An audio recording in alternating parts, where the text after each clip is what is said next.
નમસ્તે, GK history ચેનલમાં તમારું સ્વાગત છે। તો આજે આપણે વાત કરવાની છે સૌરાષ્ટ્ર પ્રદેશ વિશે।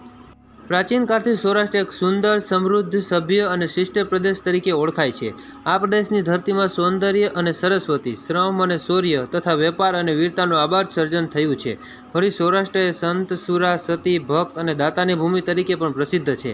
આ પ્રદેશ વિવિધ નામોથી ઓળખાયો છે। કોઈએ તેને સુરાષ્ટ્ર એટલે કે સારો દેશ કહ્યો, તો કોઈએ તેને સૂરરાષ્ટ્ર એટલે કે દેવોનો દેશ કહ્યો છે। પાશ્ચાત્ય ગ્રંથકારો અને લેખકોએ તેને સૌરાષ્ટ્ર એટલે કે સૂર્યપૂજક લોકોનો દેશ કહ્યો છે। વળી ટોલોમી અને પેરિપ્લસ જેવા પાશ્ચાત્ય લેખકોએ તેને સૌરાષ્ટ્રની જેવું સ્ત્રીલિંગ નામ પણ આપ્યું છે। મુસ્લિમ સમયમાં સૌરાષ્ટ્રનું નામ સોરઠ થયું।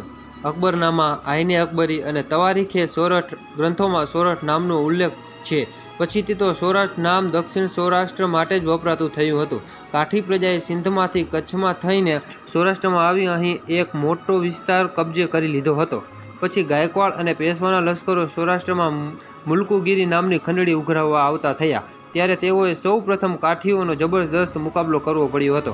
તેથી મરાઠાઓએ સૌરાષ્ટ્રને કાઠેવાડ કે કાઠીવાડ કહ્યો તેમ પણ આપણે કહી શકીએ। તેના ઉપરથી સમય જતાં સંપૂર્ણ સૌરાષ્ટ્રનું નામ પછીથી અંગ્રેજોએ પણ સૌરાષ્ટ્રનો પ્રદેશ કાઠિયાવાડ કહ્યો। ઈસવીસન 1947માં આઝાદી પછી દેશી રાજ્યોનું વિલીનીકરણ થયું, ત્યારે પછીથી તેનું પુનર્સિદ્ધ નામ પણ સૌરાષ્ટ્ર રાખવામાં આવ્યું અને તે સ્વીકારવામાં આવ્યું।